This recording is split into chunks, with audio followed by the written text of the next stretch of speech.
الحمد لله رب العالمين والصلاة والسلام على سید الانبیاء والمرسلین اما بعد۔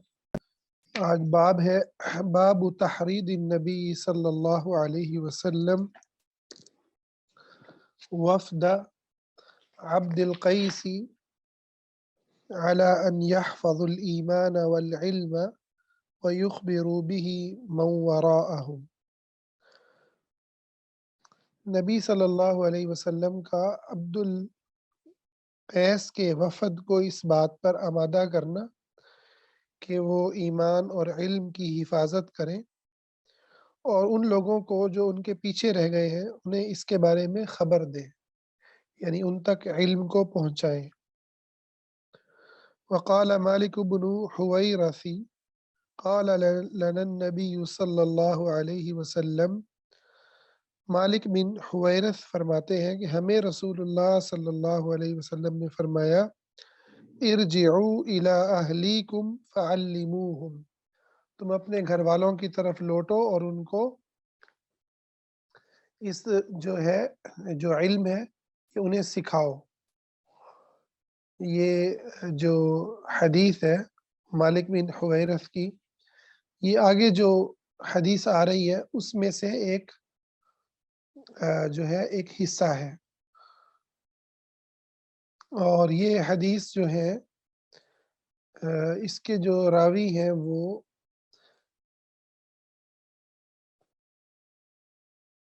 حدثنا عن ابی جمرہ قال كنت اترجم، ابو جمرہ ہیں، ابو جمرہ اس کے راوی ہیں۔ وہ کہتے ہیں کہ میں حضرت ابن عباس اور لوگوں کے درمیان ترجمانی کے فرائض انجام دیتا تھا۔ ایک مرتبہ حضرت ابن عباس نے فرمایا کہ قبیلہ عبد القیس کا وفد نبی صلی اللہ علیہ وسلم کی خدمت میں آیا تو آپ نے پوچھا کون سا وفد ہے، یعنی یہ کون لوگ ہیں؟ تو انہوں نے کہا کہ ربیہ خاندان سے ہیں۔ تو آپ نے قوم یا وفد کو کہا خوش آمدید اور ان کو دعا دی، مرحبا بالقوم او بالوفد غیر خزایا ولا ندامہ۔ یہ ایک عربی کا اسلوب ہے دعا کا کہ اللہ تمہیں رسوائی اور ندامت سے محفوظ رکھے، خوش آمدید۔ تو وہ کہنے لگے انا نأتیک من شقۃ بعیدہ، ہم بڑی دور دراز کی سفر سے آپ تک ہم پہنچتے ہیں۔ وبیننا وبینک ھذا الحی من کفار مدرہ، ہمارے اور آپ کے درمیان قبیلہ مدر ہے جو کافر قبیلہ ہے، اور ان سے ہم انہی مہینوں میں محفوظ ہوتے ہیں کہ جو حرمت کے مہینے ہیں۔ وَلَا نَسْتَطِيعُ أَن نَأْتِيَكَ إِلَّا فِي شَهْرِ حَرَامٍ فَمُرْنَا بِأَمْرٍ نُخْبِرُ بِهِ مَنْ وَرَاءَنَا، آپ ہمیں حکم دیں اور ہمیں دین کی باتیں بتائیں جو ہم جا کے اپنے پیچھے جو رہ گئے ہیں قبیلے کے لوگ ان کو بتائیں، اور وہ ایسی باتیں ہوں ندخل به الجنہ کہ ان کے ذریعے ہم جنت میں داخل ہو جائیں۔ فَأَمَرَهُمْ بِأَرْبَعٍ وَنَهَاهُمْ عَنْ أَرْبَعٍ، آپ نے انہیں 4 باتوں کا حکم دیا اور 4 باتوں سے منع فرمایا۔ امرہم بالایمان باللہ عز وجل وحدہ، ایک اللہ وحدہ لا شریک پر ایمان کا حکم دیا۔ قال هل تدرون ما الایمان باللہ وحدہ، اور پھر آپ نے پوچھا کہ تمہیں پتہ ہے اللہ اکیلے پر ایمان لانا کیا ہے؟ قالوا اللہ ورسولہ اعلم، کہنے لگے اللہ اور اس کا رسول بہتر جانتے ہیں۔ آپ نے فرمایا شہادت ان لا الہ الا اللہ وان محمد رسول اللہ واقام الصلاۃ وایتاء الزکاۃ وصوم رمضان وتعطی الخمس من المغنم، آپ نے فرمایا کہ اللہ پر ایمان یہ ہے کہ تم گواہی دو لا الہ الا اللہ کی، محمد الرسول اللہ کی، نماز قائم کرو، زکوٰۃ ادا کرو، رمضان کے روزے رکھو، اور مال غنیمت میں سے 5واں حصہ ادا کرو۔ اور پھر آپ نے انہیں کچھ برتنوں سے منع کیا جن میں شراب پی جاتی تھی۔ وَنَهَاهُمْ عَنِ الدُّبَّاءِ وَالْحَنْتَمِ والمزفتی، اور راوی کہتے ہیں کہ آپ نے مزفت کہا یا النقیر کہا، ان کو اس کے اندر جو ہے وہ یعنی شبہ ہوا۔ تو آپ نے فرمایا احفظوہ واخبروہ من وراءکم، ان باتوں کو یاد کر لو اور انہیں اپنے پیچھے جو لوگ رہ گئے ہیں ان تک پہنچا دو۔ تو یہ چار جو برتن ہیں، دبا، اس کے بارے میں آتا ہے کدو سے تیار کردہ پیالے ہوتے تھے، حنتم بڑے بڑے مٹکے تھے جن میں شراب رکھی جاتی، اور اسی طرح سے مزفت تارکول سے رنگے ہوئے برتن تھے، اور نقیر جو ہے لکڑی سے تراشے ہوئے۔ تو یہ وہ برتن تھے جس کے اندر شراب استعمال کی جاتی تھی۔ تو اس کا حکم جو ہے وہ ہمیشگی کے لیے نہیں ہے، بلکہ اس زمانے میں ان برتنوں میں شراب پی جاتی تھی، تو اس وقت اس سے منع فرمایا گیا، اور بعد میں اس کی اجازت دے دی گئی کہ جب لوگ عادی ہو گئے اور ان کو خبر پہنچ گئی کہ شراب حرام ہے، اور ان برتنوں میں شراب رکھنا بند ہو گیا۔ اچھا، یہ حدیث پہلے بھی گزر چکی ہے۔ اس حدیث کو امام بخاری ایک نئی سند کے ساتھ، اور اس سے جو نیا انہوں نے اشارہ کیا ہے یہاں کتاب العلم کے اندر لا کے، وہ کہ آپ صلی اللہ علیہ وسلم نے قبیلہ وفد عبد القیس کے آنے والے وفد جو تھا ان کے لوگوں کو جذبہ دلایا کہ وہ علم کو جا کر اپنے لوگوں کو پہنچائیں۔ اور اس میں ایک بڑی اہم بات جو یاد رکھنے والی ہے وہ یہ ہے، دیکھیں اللہ پر ایمان کو آپ نے ایسے نہیں چھوڑ دیا کہ اللہ پر ایمان بس لاؤ، بلکہ آپ نے پوچھا کہ اللہ پر ایمان تمہیں پتہ ہے؟ پھر آپ نے جو باتیں بیان کی وہ خالی بس دل کا عقیدہ نہیں تھا کہ اللہ پر ایمان لے آئے، زبان سے لا الہ الا اللہ محمد رسول اللہ پڑھ لیا، نہیں، بلکہ اللہ پر ایمان میں نماز قائم کرنا، زکوٰۃ دینا، روزہ رکھنا، اور یہ خمس دینا، یہ بھی زکوٰۃ کی ایک شکل بن جاتی ہے، تو مال غنیمت میں سے۔ تو دین کی بنیادی باتوں کو بیان کیا جن میں اعمال ہے، جن میں سب سے پہلے نماز ہے اور پھر زکوٰۃ ہے۔ تو اس لحاظ سے نماز کا بہت ہی گہرا تعلق ہے اللہ پر ایمان سے۔ اسی طرح زکوٰۃ، بکر صدیق رضی اللہ تعالیٰ عنہ نے ان کلمہ پڑھنے والوں کے خلاف جنگ لڑی تلوار سے کہ جنہوں نے زکوٰۃ دینے سے انکار کیا تھا۔ ٹھیک ہے، تو اس سے پتہ چلتا ہے کہ نماز اور زکوٰۃ اور روزے رکھنا دین کی جو بنیادی باتیں ہیں، یہ اللہ پر ایمان میں شامل ہے۔ اب ایک بندہ صرف کلمہ پڑھ کے اس کے بعد اسے نہ نماز کی فکر، نہ زکوٰۃ کی فکر، نہ وہ اللہ کو پہچانتا ہے، تو یقیناً اس کا ایمان جو ہے وہ درست نہیں ہے۔ ایمان کے بارے میں فکر مند ہونا چاہیے۔ اور دیکھیں اس وفد کی آنے والوں کی کتنی انہوں نے، یعنی یہ آپ نے ایسے بات نہیں کر دی، انہوں نے آپ کو، انہوں نے قبیلہ عبد القیس نے آپ کو، آپ سے ریکویسٹ کی، درخواست کی، ہمیں وہ بات بتائیں جس کے ذریعے جنت میں داخل ہوں، ہم آ نہیں سکتے، پتہ نہیں ہم دوبارہ آ پائیں گے کہ نہیں آ پائیں گے، تو ہمیں وہ بات بتا دیں جو ہم اپنے لوگوں کو جا کے بتا دیں۔ گویا اسلام کی بنیادی دعوت آپ پیش کر رہے ہیں، نفل باتیں نہیں بتا رہے کہ جی ٹھیک ہے کوئی نماز پڑھ لے تو اچھی بات ہے، نہ پڑھے تو بھی کوئی بات نہیں، مسلمان ہے۔ کہ اسلام ختم ہو جاتا ہے نماز کو نہ ادا کرنے سے، اور مستقل نماز کا تارک مسلمان نہیں رہتا۔ یہ حدیث دلیل ہے اس بات کی کہ آپ ان کو دین کی وہ بات بتا رہے ہیں جس کے ذریعے جنت ملے گی، اور اس کے اندر انہیں یہ باتیں بتا رہے ہیں کہ تم گواہی دو لا الہ الا اللہ محمد الرسول اللہ، کلمہ طیبہ پڑھو، اور پھر نماز قائم کرو، زکوٰۃ ادا کرو۔ اور آج دیکھ لیں ہم لوگ اسی چیز سے جو ہے وہ غافل ہیں، اللہ تعالیٰ ہم پہ رحم فرمائے۔ اچھا، اگلا باب ہے باب الرحلۃ فی المسألۃ النازلہ و تعلیم اہلہ، درپیش مسئلے میں کسی مسئلہ کوئی آپ کو پیش آیا، اس کے لیے سفر کرنا اور پھر اپنے اہل کو آ کر کے خبر دینا، تعلیم دینا، یعنی اگر انسان کے اوپر کوئی ایسی کوئی ایسا مسئلہ درپیش ہو جو اس کی زندگی میں جس کا اس کو علم نہ ہو کہ ہاں دین کا کیا حکم ہے، تو اس کے لیے اس کو سفر کرنا پڑے تو اس کو سفر کرنا چاہیے۔ اچھا، اس حدیث کو بیان کر رہے ہیں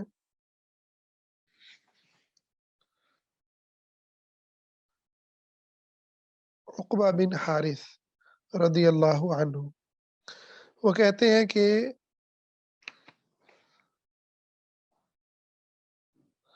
ابو ایہاب بن عزیز کی بیٹی نے سے نکاح کیا انہوں نے، وہ فرماتے ہیں۔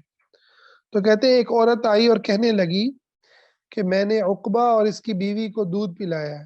حضرت عقبہ نے کہا مجھے تو علم نہیں کہ تو نے دودھ پلایا ہے، اور نہ پہلے تو نے اس کی خبر دی۔ حضرت عقبہ سوار ہو کر آپ صلی اللہ علیہ وسلم کے پاس مدینہ منورہ آ گئے اور آپ سے مسئلہ پوچھا۔ تو رسول اللہ صلی اللہ علیہ وسلم نے فرمایا تم ایک ایسی عورت سے کیسے نکاح کرو گے کہ جب کہ اس کے بارے میں ایسی بات کہی گئی ہے؟ یعنی وہ جو عورت تھی اس نے کہا کہ عقبہ میں نے تمہیں اور تمہاری جو جہاں تم شادی کر رہے ہو، جہاں تم نے شادی کی ہے، ٹھیک ہے، تم دونوں کو میں نے دودھ پلایا، یعنی تم دونوں رضائی بہن بھائی ہو۔ حضرت عقبہ پریشان ہوئے اور انہوں نے کہا مجھے تو پہلے نہیں پتا تھا، نہ تم نے مجھے پہلے بتایا تھا۔ اور وہ سوار ہوئے اور نبی علیہ السلام کے پاس مدینہ پہنچے۔ تو پھر آپ صلی اللہ علیہ وسلم نے انہیں اس بات سے منع کر دیا کہ جب ایک بات کرنے والے نے کر دی ہے تو پھر یہ تمہارے لیے مناسب نہیں ہے۔ تو آخر عقبہ نے اس عورت کو چھوڑ دیا اور اس نے کسی دوسرے شخص سے نکاح کر لیا۔ یہ تو یہاں پر یہ بات پتہ چلی کہ اگر کسی مسئلے کا علم نہ ہو اور وہ مسئلہ انسان کو درپیش ہو تو اس کے لیے اس کو سمجھنے، اس کو سیکھنے کے لیے سفر کرنا پڑے تو انسان کو سفر کر لینا چاہیے۔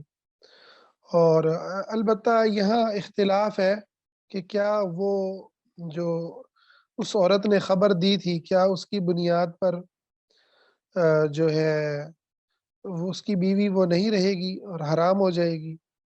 ٹھیک ہے، تو اس میں جو صحیح بات یہ ہے کہ اس عورت کی گواہی جو ہے نبی علیہ السلام نے قبول فرمائی ہے، اور آپ نے کہا کہ اس نے یہ بات کہی ہے، تم پھر کیسے ایسی عورت کے ساتھ جو ہے وہ نکاح کر سکتے ہو، اس سے کیسا جو ہے مرد اور عورت کا تعلق قائم کر سکتے ہو، اور اس بنیاد پر تفریق جو ہے وہ فرمائی ہے۔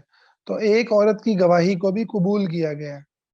تو یہ جو اکثر سوال اٹھتا ہے نا کہ جی عورت کی گواہی عادی ہے، ٹھیک ہے، اور تو یہ کلی اصول نہیں ہے، یہ کلی اصول نہیں ہے کہ ہر معاملے میں عورت کی گواہی جو ہے وہ عادی ہے، ایسا نہیں ہے، ٹھیک ہے۔ اور بہت ساری جگہوں پر عورت کی گواہی کے اوپر جو ہے وہ فتویٰ صادر کیا گیا ہے، تاکہ آپ دیکھیں کہ نبی علیہ الصلوۃ والسلام سے جو احادیث روایت کی ہیں اما عائشہ نے، تو ایک عورت نے ہی تو روایت کی ہے حضور سے، اور اس کے اوپر ہمارے دین کی بنیاد کھڑی ہے، جو امہات المومنین نے روایت کی، سیدہ فاطمہ نے روایت کی، انہیں نہ صرف یہ کہ قبول کیا گیا بلکہ وہ دین کی بنیاد ہے۔ تو اس لیے یہ نہیں ہے کہ ہر معاملے میں عورت کی گواہی مرد کے مقابلے میں جو ہے نا وہ آدھی مانی جائے گی، بلکہ اس کے اندر تفصیل ہے جسے انشاءاللہ ہم پھر کبھی دیکھیں گے۔ اچھا، اگلا باب مانتے ہیں، باب التناوب فی العلم، تحصیل علم کے لیے اپنی باری مقرر کرنا، کہ ایک دن ایک انسان کمانے چلا گیا، اس کا جو پارٹنر ہے وہ تعلیم حاصل کر رہا ہے، اگلے دن وہ تعلیم حاصل کر رہا ہے، وہ کما رہا ہے۔ اور اس حدیث کے جو راوی ہیں وہ عمر بن خطاب رضی اللہ تعالیٰ عنہ ہیں، اور یہ ان کا اپنا واقعہ۔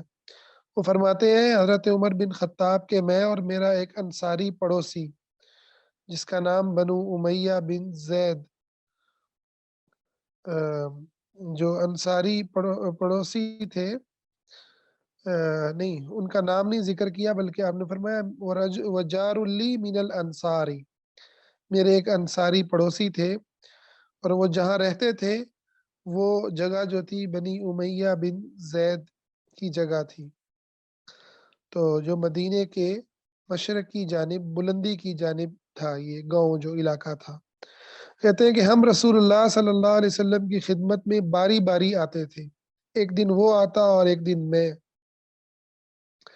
جس دن میں آتا اس روز کی وہی کا حال میں اسے بتا دیتا، اور جس دن وہ آتا وہ بھی ایسا کرتا۔ ایک دن ایسا ہوا کہ میرا انصاری دوست اپنی باری پہ گیا، جب واپس آیا تو اس نے میرے دروازے پر زور سے دستک دی اور کہنے لگا کہ وہ عمر یہاں ہے۔ حضرت عمر کہتے ہیں میں گھبرا کے باہر آیا اور بولا تو اس نے مجھے بتایا کہ آج بہت بڑا سانحہ ہوا ہے، حضور صلی اللہ علیہ وسلم نے اپنی بیویوں کو طلاق دے دی ہے۔ حضرت عمر کہتے ہیں کہ میں حضرت حفصہ کے پاس، جو ان کی بیٹی ہیں اور ہماری ماں ہیں، ام المؤمنین ہیں، حضور کی زوجہ مطہرہ ہیں، کہتے ہیں کہ میں حفصہ کے پاس گیا تو وہ رو رہی تھی۔ میں نے کہا رسول اللہ صلی اللہ علیہ وسلم نے تمہیں طلاق دے دی ہے؟ تو وہ بولی مجھے علم نہیں۔ پھر میں نبی صلی اللہ علیہ وسلم کے پاس حاضر ہوا اور کھڑے کھڑے میں نے عرض کی آیا آپ نے اپنی بیویوں کو طلاق دے دی ہے؟ تو آپ نے فرمایا نہیں۔ تو میں نے مارے خوشی کے اللہ اکبر کہا۔ تو یہ ایک لمبی حدیث ہے جس کا ایک واقعے کا ایک لمبا واقعہ ہے جس کا ایک حصہ یہاں پر ذکر ہوا ہے، اور اس سے امام بخاری بیان یہ کرنا چاہتے ہیں کہ حضرت عمر جو ہے وہ ایک دن جو ہے علم حاصل کرتے اور ایک دن وہ اپنا کام کاج کرتے۔ اس سے یہ بھی پتہ چلا کہ علم کو کہ جو ہے وہ باقی زندگی کے معاملات کے ساتھ چلانا چاہیے، کسی چیز کو سر پہ سوار نہیں کر لینا چاہیے کہ انسان بس جو ہے نا اگر کوئی پروگرام سن رہا ہے یا کسی چیز سے اس کو ایمان بڑھ رہا ہے تو وہ بس اسی کے اندر ہی مست ہو جائے اور اس کو اپنی باقی ذمہ داریوں کا احساس نہ رہے۔ تو عمر جیسا عظیم انسان بھی ایک دن حضور کی مجلس میں آتے ہیں اور ایک دن جا کر کے اپنا کام کاج کرتے ہیں۔ تو یہ اس کے اندر ایک بہت بڑا سبق ہے کہ طبیعت میں استعجال نہیں ہونا چاہیے اور ایسی چیزوں کو اپنے اوپر طاری نہیں کرنا چاہیے کہ جو انسان کی باقی زندگی کے اندر جو ہے نقص اور کمزوری پیدا کرے۔ تو حضرت عمر اور ان کے جو انصاری دوست تھے انہوں نے یہ انداز اختیار کر رکھا تھا، اور اس کے اندر حضرت عمر کا اپنی بیٹی کے ساتھ جو اس پر دکھ اور اس کی خبرگیری کرنا کا ایک بہت بڑا یہاں جو ہے واقعہ ذکر ہوا ہے کہ حضرت عمر پریشان ہوئے، گھبرا گئے، اور یہ پورے واقعے میں انہوں نے اپنی بیٹی کو کچھ باتیں بھی کی ہیں، انشاءاللہ وہ آگے آئے گا۔ تو وہ اپنی بیٹی کے پاس آئے اور انہوں نے پوچھا کہ تمہیں واقعتاً طلاق دے دی ہے؟ صحیح پتہ چلا کہ کوئی خبر دینے والا خبر دے اس کی تصدیق ضرور کریں، ٹھیک ہے؟ یہ نہیں ہے کہ آپ جا کے چڑھائی کر دیں۔ انہوں نے جا کے چڑھائی نہیں کر دی کہ تم نے کیا زیادتیاں کی، تم ایسی تھی، تم ویسی ہو، ٹھیک ہے، حضور نے تمہیں طلاق دے دی۔ انہوں نے جا کے پوچھا کہ تمہیں طلاق دی ہے تمہیں حضور نے، ٹھیک ہے؟ تو اور انہوں نے جو ہے حضرت حفصہ نے کہا کہ مجھے علم نہیں ہے، اور پھر وہ نبی علیہ السلام کے پاس تصدیق کرنے کے لیے آئے۔ تو جو پریشانی کی بات ہو انسان کو اپنے کسی عزیز سے یا کوئی خبر پہنچے اس نے ایسے کہا ہے، یہ ہوا ہے وہ ہوا ہے، تو بجائے اس کے خود اپنے آپ کو پکاتا رہے انسان، اس سے جا کے انسان پوچھ لے بھئی آپ نے یہ بات کہی ہے؟ تو حضور سے حضرت عمر نے جا کے پوچھ لیا اور آپ نے بتایا کہ نہیں میں نے نہیں دی۔ تو انہوں نے خوشی سے اللہ اکبر کہا۔ یا تو خوشی میں اللہ اکبر کہنا اس کا مطلب ہے یہ سنت ہے، خوشی کے اندر اللہ اکبر کہنا یہ سنت ہے۔ اور اس سے یہ بھی پتہ چلا کہ کوئی کتنی بڑی بھی شخصیت کیوں نہ ہو اس کے روب میں آ کر حق بات کو پوچھتے ہوئے شرمانا نہیں چاہیے۔ ہمارے یہاں تو ابا جی فیصلہ کر دیا، بس فلاں نے فیصلہ کر دیا خاندان کے بڑے نے،